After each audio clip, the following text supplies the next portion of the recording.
broken the deadlock. And it's Malcolm who's had chances.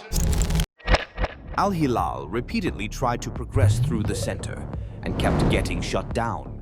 Sharjah's mid-block denied every central entry and pressed aggressively between the lines. So instead of forcing the center, Al Hilal changed the question. Under Simone Inzaghi, they drew the block higher, went direct through the goalkeeper, prepared for second balls, and attacked the space behind with precise timing. In this video, we break down how Al Hilal systematically dismantled a compact mid-block and how those decisions led directly to the winning goal. Sharjah do not press immediately when Al Hilal begin their build-up. Instead, they drop off and form a compact mid-block. As the ball circulates in the mid-third, Sharjah shift laterally toward the ball side. During these shifts, small horizontal gaps occasionally appear, which invites Al Hilal to attempt vertical passes into the central areas between the lines. However, whenever the ball enters the central zone, Sharjah apply immediate and aggressive pressure. The receiver is quickly closed down, and Al Hilal's attempt to progress through the center is consistently denied. A similar situation occurs in this sequence. As Sharjah settle into their mid-block, an Al Hilal defender steps forward to draw pressure and create space in the central area. A through pass is played into the space between the lines, but once again, a Sharjah midfielder reacts quickly, presses the receiver aggressively, and regains possession. In this sequence, Al Hilal deliberately moved the ball backward to attract Sharjah's block toward their own half. As Sharjah shift higher and commit more players forward, space opens up behind the defensive line. At that moment, the goalkeeper becomes a key progression tool. A defender plays back to the goalkeeper, who immediately returns the ball to invite Sharjah's shift forward. As the block steps up and space opens in behind, the defender then delivers a long pass into the channel, targeting the forward's run. This sequence creates a direct 1-versus-1 against the rival goalkeeper and leads to a shooting opportunity. In a similar build-up situation, once Al Hilal succeed in drawing the block higher, they again recycle possession back to the goalkeeper. The goalkeeper delivers a long ball toward the central forward, while the wide attackers position themselves around the drop zone, forming a triangle in anticipation of the second ball and a potential counter-attack. In this sequence, Al Hilal identify that many of Sharjah's players are concentrated in Zone B, particularly on the right flank. Instead of attempting to play through congestion, Al Hilal choose to bypass the block with a direct long ball into the final third, creating a 3-versus-3 situation. Although the initial aerial duel is lost, Al Hilal are well prepared for the second ball.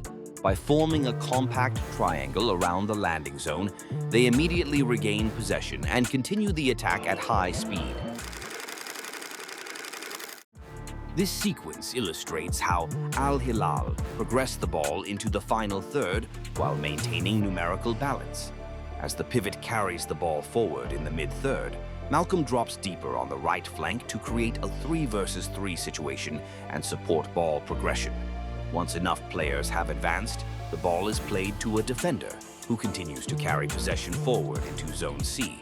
This forward movement draws Sharjah's defenders out of position and opens space. As a result, Al Hilal arrive in advanced areas with an 8x8 structure, allowing them to repeatedly exploit emerging spaces and sustain pressure in the final third.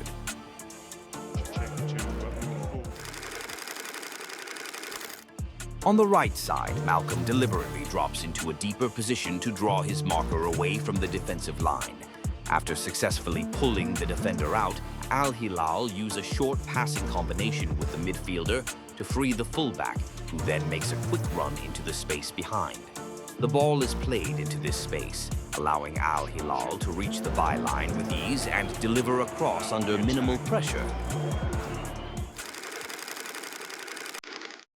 In this sequence, the winger once again draws the defender into a deeper area, creating space on the flank. A 3-player short passing combination follows, enabling penetration down the right side. Rather than crossing immediately, the ball carrier drives inside toward the central channel. To create space inside the box, a forward momentarily drops away from the defensive line, pulling a defender with him. This movement opens space for the penetration and allows Al Hilal to finish the attack with a shot.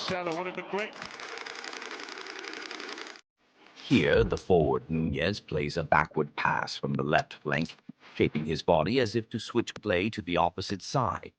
This action momentarily relaxes the defense, as Sharjah's attention shifts toward the ball. At that moment, Nunez accelerates back into the open space on the left flank.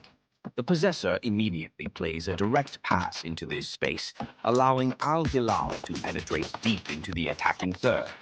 Simultaneously, two attackers on the opposite flank make runs at different depths, providing multiple passing options. The attack ends with an uncontested cutback from the half space, creating a high-quality chance. In this sequence, a defender steps forward and deliberately opens his body toward the left center back, inviting pressure from the opponent. Once the press is triggered and space opens behind the pressing player, a pass is played forward. However, because Sharjah's mid-block remains compact, Al Hilal immediately switch play to the left flank to avoid congestion. As the ball carrier breaks forward, he ignores the nearby attackers and instead waits for a runner arriving from the far side.